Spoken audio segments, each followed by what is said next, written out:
Friends आज एक क्षुद्र भिडियो एभली एक शक्तिशाली दिव्य अलौकिक वृक्ष को शेयर करुच्ची जार पत्र कि आपण सामान्य विधिपूर्वक जदि यह आलमारी किंबा निजर मनी पर्स रखि नौचंती तबे माता लक्ष्मी तीव्र आकर्षण घटिबो, चाकरी वृत्ति कर्म नियुक्ति रे उन्नति घटिबो, वाणिज्य व्यवसाय स्थली रे लाभवान होई परिबे। जेउ कार्य मध्य जांतु जदि एही पत्रटी को संगे रखिथांती आपनकर से कार्य रे तीव्र सफलता आपनकर चरण स्पर्श करिवो। तेबे एही चमत्कारी वृक्ष संपर्क रे संपूर्ण अवगत हो पई आपण भिडियो शेष पर्यंत देखंतु। चैनल को प्रथम बार आस्तिले एवं एही भली कंटेंट रुचि रहउतिले चैनल कड़े थिबा लाल कलर सब्सक्राइब बटन क्लिक करी बेल आइकन क्लिक करी एवं ऑल नोटिफिकेशन पर क्लिक करी चैनल टी को सब्सक्राइब कर नियंतु। जेबल कि हम जेतल मध्य आपण मानक सेबारे एही भली तंत्र मंत्र वीडियो अपलोड करिवो तार सर्वप्रथम नोटिफिकेशन आपण पाखरे पहुंचीबो एवं से सब को आपण माने सर्वदूर देखि करी किछि ज्ञान आहरण करि परिबे। तबे फ्रेंड्स एबेसुन नजर पकेबा ई शक्तिशाली चमत्कारी दिव्य अलौकिक वृक्ष जार पत्र कि आपण सामान्य विधि पालन करी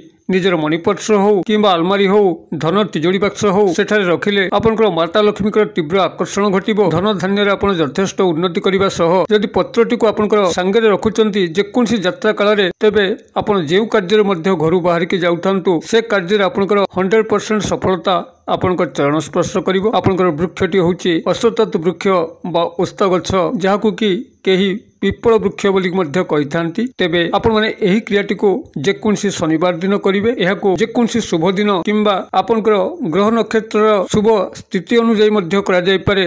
तेबे जदि शनिवार दिन आपण माने करूचंती एथिरे आपनको तीव्र सफलता मिली थाए। कोन करिवे थिबाई आपण जेकोसी शनिवार दिन अश्वत्थ वृक्ष मूल को लोटाए जल धूप दीप नेइकरी जिवे एवं ताहा पूर्वाह्न भितर होइतिबा दरकार, अर्थात सूर्योदय मध्याह्न भितर आपण एही क्रियाटी करिवे। शुद्धपूत होइकी जिवे एक अश्वत्थ पत्र को वृक्षरु छिंडेबे तले पड़थिबा अश्वत्थ पत्र हबो नाही। आपण वृक्षरु ही पत्रटी को आनिबे कोमलिया हेतिबो कटा फटा दाग नथिबो एभली भाबरे चिक्कण एक अश्वत्थ पत्र को आनिबे। तबे ता पूर्वरु जलार्पण करिथिबे धूप दीप नैवेद्य को प्रदान करिथिबे। एभली भाबरे सेठारु पत्र संग्रह कला परे गृह को आनिबे ताको गंगा जल किंबा शुद्ध जल रे धोईकरी माता लक्ष्मीकर चरण तले रखिबे एवं सही पत्र उपरे श्वेतचंदन सहायता रे श्रीम बेल लिखिबे। तालबेस रफला दीर्घिकार अनुस्वार श्रीम लिखिबे एवं ओं श्रीम श्री नमः एही महामंत्र को सेठी मानसिक भावरे 108 थर उच्चारण करिवे। यह बाद आपण सेही अश्वत्थ पत्र को आनिकरी जदि गृहर तिजोड़ी बक्स रखुचंती, धन बक्स आलमारी रे रखुचंती अथवा निजर मनी पर्स रखुचंती चमत्कार से दिन ठारू ही लक्ष्य करिवे। यह एक बहु परीक्षित अनुभूति सिद्ध उपाय। आपण माने क्रिएटिव करंतु चमत्कार देखिबे।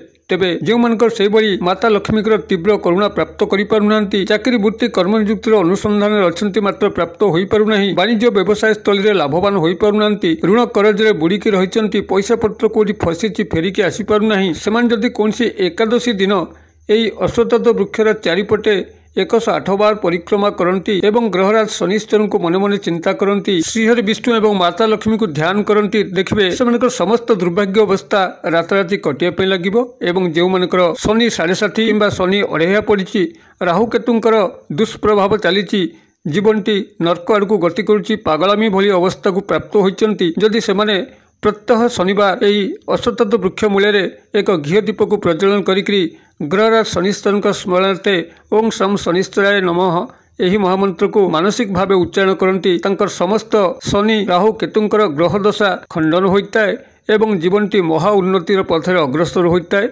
यह अन्य कम 8 गोटी शनिवार पर्यंत पालन करने उचित। यही भाव में आपण अश्वत्थ बा पीपल वृक्षर पत्र सहायता निजर दुर्भाग्य अवस्था को सौभाग्य अवस्था परिणत करें। यही पत्रटी को आपनकर तिजोड़ी बाक्स आलमारी एवं मनी पर्स से पर्यंत रखिए जेपर्यंत यह संपूर्ण भाव में सुखी न जाइए। जिते संपूर्ण भाव में सुखी जाऊँगी या प्रवाहित नदी जल किंबा नाल जल धारे प्रवाहित करदे किंबा जदि पाखे आपनकर नाल किंबा नदी न थाए तेबे सेही गछ मूले रखिदे आसिबे जो गछ पाखुर आपण ए पत्रटी को संग्रह करथिले एवं आउ गोटे नूतन पत्र जेकोसी शनिवार दिन सेही विधि मते नेइकरी व्यवहार करिवे। आपण माने क्रिएटिव करंतु किभली फल प्राप्त होचंदी कमेंट बॉक्स रे लिखंतु। वीडियो भल लागुतले लाइक करंतु, सांगसाथी मोबाइल यथेष्ट मात्रा शेयर करंतु। वीडियो क्षुद्र परिसर मध्यरु मते एटी आज विदाय दिंतु। पुणी आपण मन सह देखा बाउ एही भली एक शिक्षणीय वीडियो रे। से पर्यंत दर्शक बंधु आपण मन समस्त मंगलमय कृपारु भले थांतु रहउची।